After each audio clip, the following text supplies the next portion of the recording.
Bonjour Jean, Salut les gars. salut, bienvenue donc dans notre podcast Trump Fake News. Je te présente à ceux qui ne te connaissent pas encore. Tu es donc journaliste, éditeur, essayiste. Tu me dis si j'ai pas bon, hein. Militant politique, chef d'entreprise et Ouais, tu as été, enfin, t'es connu comme aussi fondateur des éditions du journalisme continu renommé Tatami.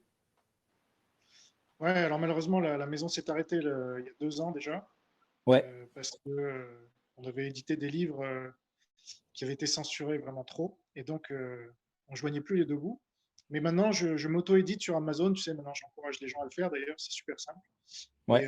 Et je suis journaliste donc, qui enquête sur la Chine communiste depuis 10 mois maintenant, et c'est pour ça que vous m'invitez, donc c'est de ça dont on va parler. C'est ça même, exactement. C'est pour ça qu'on t'a invité. Donc, tu as passé 10 mois enquêté à infiltrer même le Parti communiste chinois.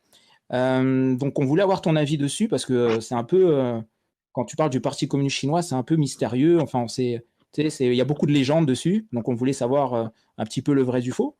Donc, selon toi, je te cite, tu estimes que la Chine communiste essaie en ce moment de faire un coup d'État aux États-Unis, tout simplement pour imposer son candidat qui est Joe Biden. Donc, tu parlais, tu avais dit ça pendant les élections 2020, et donc il s'est avéré que Joe Biden a été en effet élu, et qu'il y a même eu, apparemment, selon les enquêtes de l'équipe de Trump, une intervention dans les élections de la Chine. Est-ce que tu peux nous en dire un peu plus?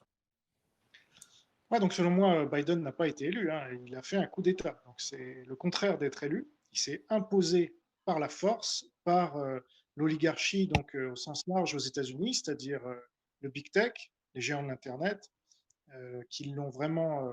Ils ont par exemple tué l'information sur Hunter Biden qui était dans la main de la Chine communiste, et c'est prouvé, puisqu'on a récupéré, ceux qui ont suivi un peu la campagne le savent, ils ont récupéré le disque dur d'Hunter Biden où il y a toutes les preuves, déjà qu'il est mouillé au niveau sexuel avec tout un tas de gens, y compris plutôt en bas âge, on va dire, pour rester. Voilà. Et donc, tout ça, ça aurait dû faire tomber Biden, mais les grands médias et le big tech ont censuré tout ça. Donc, Google a aussi incité les démocrates à aller voter en leur affichant un message. Ça a été étudié par un spécialiste des big tech, alors que les républicains ne recevaient pas ce message d'aller voter. Donc tout ça, c'est des forces énormes, évidemment, qui ont joué pour Biden et les démocrates.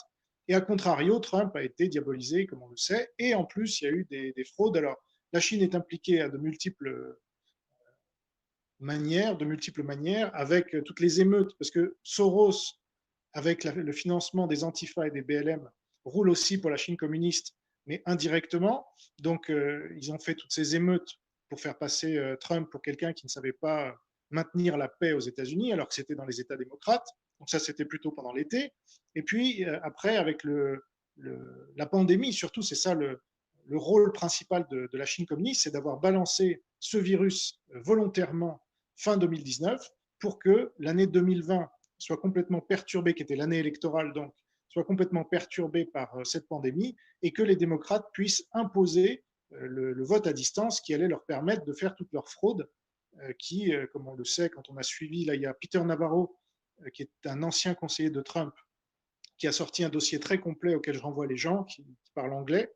Vous allez sur le site peternavarro.com et vous avez toutes les preuves qu'il y a eu fraude à une échelle massive.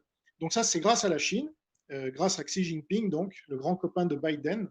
Donc Biden se targue d'avoir passé 25 heures en privé avec Xi Jinping quand il était vice-président. Personne ne sait de quoi ils ont parlé, personne ne sait. Et donc, ce sont des grands copains puisque Biden est le pantin de Pékin, comme je l'appelle, et comme j'appelle beaucoup de collabos de la Chine communiste. Et ça, c'est très grave parce que les Chinois ont réussi à imposer leur candidat sans tirer le moindre missile, ce qui est du Sun Tzu. C'est des maîtres, évidemment, Sun Tzu, c'est chinois, hein, donc c'est Oui, des ouais, c'est maîtres ça. de la guerre hors Les limite, mêmes stratégies. c'est-à-dire la guerre non militaire. Et donc, ils ont réussi ce tour de force. Et maintenant, les États-Unis, par leur tête en tout cas, le poisson pourri par la tête, est dans les mains de la Chine communiste qui peut avancer ses pions. Là, on l'a vu il y a quelques jours en Birmanie, où ils ont fait leur coup d'État, là aussi. À Taïwan, où ils vont dans les zones de Taïwan de plus en plus. Alors, je pense qu'en mars, il va y avoir des choses qui vont se passer parce que les marées sont parfaites pour la Chine communiste. Et toujours à Hong Kong, ils renforcent. Donc voilà, ils avancent leur pion et ils vont le faire de plus en plus massivement et rapidement parce qu'il n'y a plus Donald Trump justement pour les limiter là-dedans. Ouais, c'est tout à fait juste. Et d'ailleurs, pour revenir à ce que tu disais par rapport au fait qu'ils ont caché l'affaire Hunter Biden, il y a un électeur sur 6 qui a voté pour Biden qui, s'il avait su de cette affaire, aurait voté pour Trump.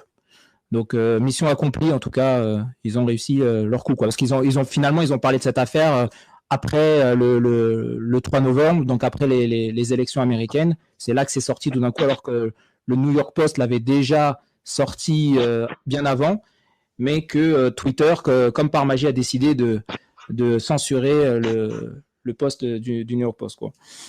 Donc, là, il y a un Time Magazine qui vient de sortir tout un dossier où ils disent oui, il y a eu complot pour empêcher Trump d'être réélu. Et voilà tous ceux qui y ont participé, mais c'était pour la démocratie et pour le bien. Donc, on a sauvé la démocratie. Ouais, c'est vrai que c'est sorti. C'est incroyable parce qu'en fait, ils le font devant nos yeux et c'est tellement gros, mais ça fait réagir personne. C'est-à-dire que c'est vrai que c'est sorti là, hier, il me semble. On va le poster aussi pour que les gens le lisent. Bon, c'est en anglais évidemment, mais en gros, ils expliquent, oui, c'était pour la bonne cause, mais qu'il y a vraiment eu un changement dans ces élections, qu'il y a vraiment eu en fait, ils assument qu'il y a eu de la triche, mais que c'était pour le bien de pour le bien de tout le monde, quoi. Voilà, c'est pour désamorcer les futures attaques, notamment des républicains. Là, il y a Mike Lindell aussi qui a sorti 3 heures de documentaire sur les fraudes électorales et elles sont tellement évidentes, si tu veux, qu'ils sont obligés de dire bah, oui, il y a eu un complot. Là, on a le droit, bizarrement. C'est marrant quand même, hein, les complots, c'est vraiment à géométrie variable. Donc, ils font ça pour couper l'herbe sous le pied des républicains qui pourraient dire mais il y a eu fraude. Ah oui, mais on le sait, mais c'était pour le bien de la démocratie. Voilà. Alors, je ne sais pas si ça va suffire pour éviter la guerre civile aux États-Unis, parce que là, ça commence à monter, franchement, la sauce, avec Trump qui a été censuré de Twitter, avec Parler qui a été censuré par Amazon, etc. Ça commence à devenir assez gros, et Biden qui passe plus de 40 executive orders en 10 jours. Ah, il est là que pour ça, lui. Hein. Voilà. Il est juste là pour signer des. Selon sa propre définition. Il avait dit pendant la campagne, celui qui passe beaucoup d'executive orders est un dictateur. Donc voilà, on sait maintenant que Joe Biden, selon sa propre admission, est un dictateur. Donc là, voilà, maintenant tous les masques sont tombés. Le Capitole est derrière des barricades. Donc, et encore, je suis gentil. Donc, on sait qu'on est en dictature. Maintenant, les Américains ne sont pas habitués. Hein, c'est la première fois de leur histoire. Et ils sont armés. Là, il y a des armes qui se sont vendues comme jamais ces dernières semaines et même les mois précédents. Donc, est-ce que ça va déboucher sur une guerre civile? Est-ce que ça va déboucher sur une sécession du Texas? Eh ben, on le saura en novembre. Là, ils ont lancé le vote pour novembre. Donc voilà, la sauce commence à monter. Et donc, la vraie question maintenant, c'est que va faire Trump? Il y a eu une rumeur de troisième parti, finalement, il a nié ça. Est-ce qu'il va créer une nouvelle plateforme de réseau social? Est-ce qu'il va créer une nouvelle télé? Il peut faire tout ça, il a cette capacité, mais est-ce qu'il peut lancer les gens aux élections en 2022 pour reprendre, par exemple, la Chambre, sachant que les élections sont truquées maintenant et que Biden va régulariser au moins 8 ou 9 millions de clandestins répartis sur tout le territoire pour cette fois gagner les élections, mais sans fraude.